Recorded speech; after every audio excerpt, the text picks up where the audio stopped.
হরে Krishna everyone, শান্তি servant of কৃষ্ণার আর একটি নতুন ব্লগে আপনাদের সকলকে স্বাগত জানাই। আজকে একদম সকাল থেকে ভিডিওটা স্টার্ট করছি, কারণ একদম সকালবেলা প্রভু মঙ্গল আরতি করে দিয়েছে। তারপর ভগবানকে স্নান করানোর আগে একটু অর্জন করে নিতে হয়, সেগুলো এখন প্রভু করে দিচ্ছে। সকালবেলা তো ভগবানের মঙ্গল আরতিতে মিষ্টি ভোগ, তারপরে মঙ্গল আরতি, বৃন্দাদেবী আরতি সমস্ত কিছু হয়ে গেছে। আর প্রত্যেক দিন কাজ সেরে একটু জল দিতে হয়, যাতে যেগুলো কাজগুলো বাইরে থাকে, বিশেষ করে বৃন্দাদেবীগুলো, সেগুলোতে আজকে প্রভু জল দিয়ে দিচ্ছে। আর দিয়ে এখন হচ্ছে যে আমি রন্ধন করব।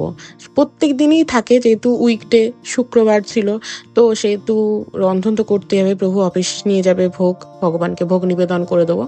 তাই সকালবেলা একদম বসে গেছি রন্ধন করতে। আজকে ভেবেছি ওলকপি আলু ভাজা করব পোস্ত দিয়ে। তার জন্য আর ফোড়ন কিছু দিইনি, একটা শুকনো লঙ্কা দিয়ে ভালো করে একদম তেলেতে শুকনো লঙ্কাটাকে ভেজে নিয়ে তার মধ্যে দিয়েছি ওলকপি আলু।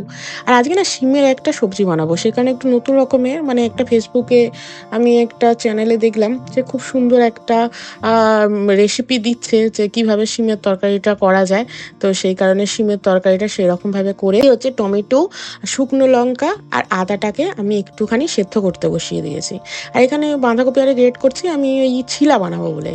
তো আমার ওলকপি আলুটা ফ্রাই হয়ে গিয়ে একদম নরম হয়ে গেছে দেখুন। সেই কারণে আমি ওপর থেকে একটু পোস্ত ছড়িয়ে দিলাম, দিয়ে একদম ওলকপি আলুটাকে সুন্দর করে ভেজে নেবো।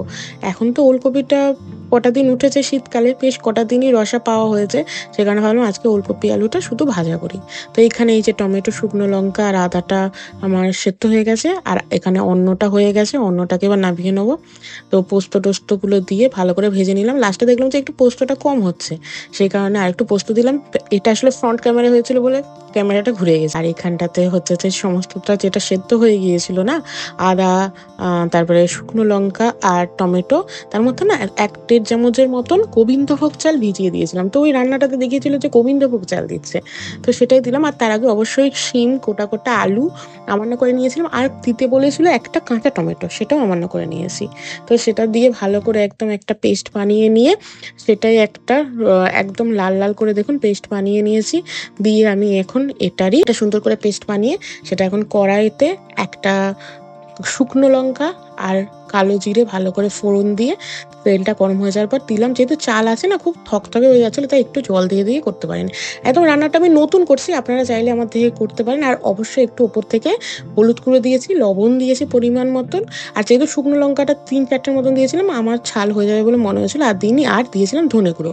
আর এই যে দেখুন শিমগুলোকে একদম ভালো করে শিরাটা ছাড়িয়ে লম্বা লম্বা করে আমান্য করে নিয়েছিলাম। আলুটাকেও চৌকো চৌকো করে আমান্য করে নিয়েছিলাম লম্বা লম্বা। দেখুন এবার ভালো করে একদম নেড়ে নেবো। নিয়ে তারপরে যে কাঁচা টমেটোটা ছিল, সেই কাঁচা টমেটোটা দিয়ে দেবো। ভেবেছিলাম কাঁচা টমেটোটা এখন দেবো কি পরে দেবো, যদি সেদ্ধ না হয় কাঁচা টমেটোর টকের জন্য। তারপর ভালো দিয়ে দিই বলে দিয়ে দিয়েছিলাম। আর যেহেতু একটু তাড়াহুড়ো ছিল, তাই আমি প্রেশার কুকারেই কিন্তু সেদ্ধ করে নেবো। কিন্তু সেদ্ধ করার আগে একটু ভালো করে আমি এটা রন্ধনটা করে নেবো। এই যে দেখুন জল দিয়ে দিচ্ছি, দিয়ে একদম ভালো করে একদম ফুটিয়ে নিচ্ছি। দিয়ে কাঁচা টমেটোটাও দিয়ে দিয়েছিলাম। তো এইদিকে আর একটুখানি হোক, যদি সেদ্ধ হয়ে যায়, না হলে আমি প্রেশার কুকারে দেবো। তারপরে এখন আমি ছিলা বানাচ্ছি। ছিলা ওই বাঁধাকপি, বিট, গাজর এই সমস্ত কিছু দিয়ে আমি ছিলাটা বানাই। মোটামুটি প্রত্যেক দিনের ব্রেকফাস্টে কিন্তু আমাদের ছিলাই বেশিরভাগ থাকে বলতে পারেন। তারপরে এখন প্রত্যেক দিনের মতন গুরু মহারাজদের চরণে ফুল দিয়ে দিচ্ছি।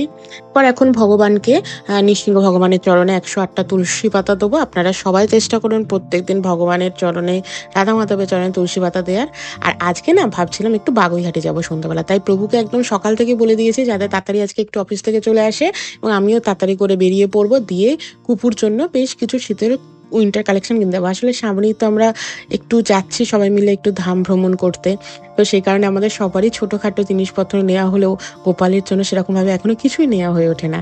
তাই গোপালও যখন ঘুরতে যাবে তারও তো নতুন কিছু ভালো উইন্টার কালেকশন লাগবে। তো সেই কারণেই আমি প্রভুকে বলে এসেছি আজকে বাগুইহাটি যাব, তো একটু তাড়াতাড়ি ফিরবে। সেই কারণে একদম তাড়াহুড়ো করে প্রভু বললো যে তাড়াতাড়ি করে একটু করে নাও, যাতে তাড়াতাড়ি করে অফিস যেতে পারি।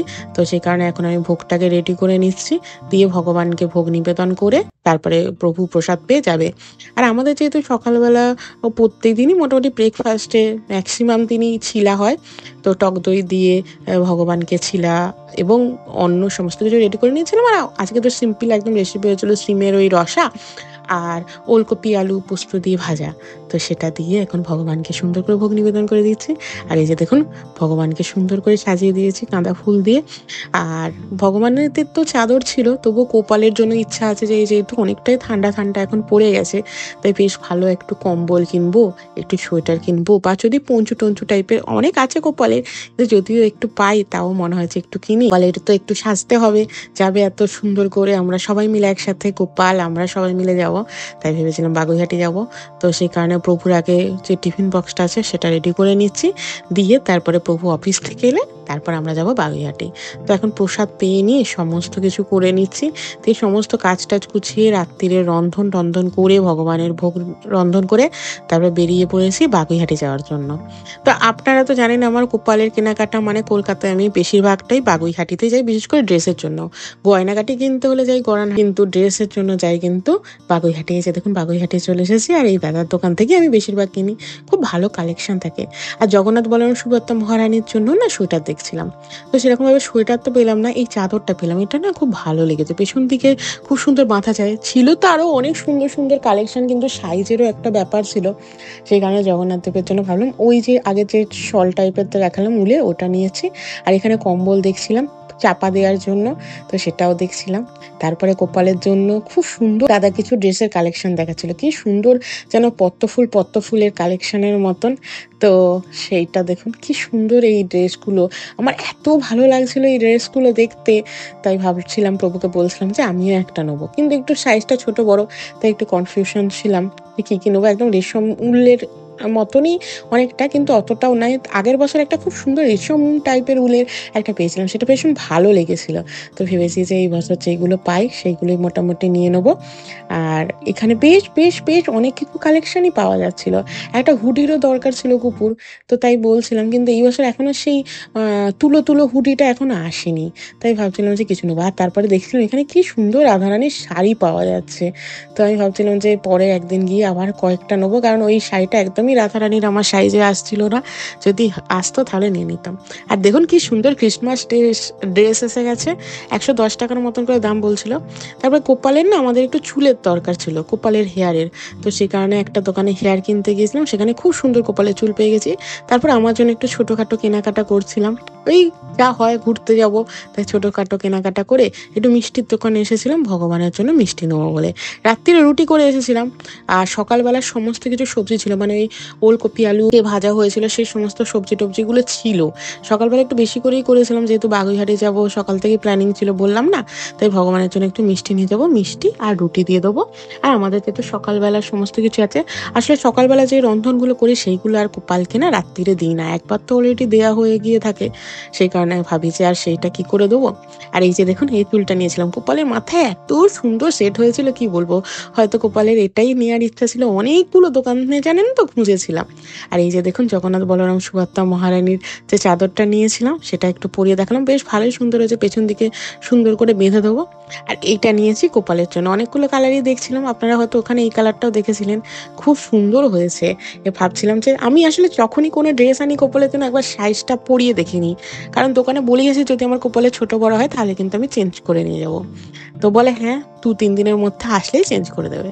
তো তারপরে এসে দেখলাম আর চেঞ্জ করার দরকারই নেই, কি সুন্দর হয়েছে। আমার এই কোপালকে এই ড্রেসটা পরে কেমন লাগছে অবশ্যই কিন্তু কমেন্ট করে জানাবেন। তো এই ছিল আমার একটা সারাদিনের ভিডিও, কেমন লাগলো অবশ্যই কমেন্ট করে জানাবেন, ভালো লাগলে একটা লাইক করে দেবেন, আর যারা এখনো সাবস্ক্রাইব করেননি প্লিজ সাবস্ক্রাইব করে দেবেন। দেখাবে নতুন একটা ভিডিও নিয়ে। হরে কৃষ্ণা।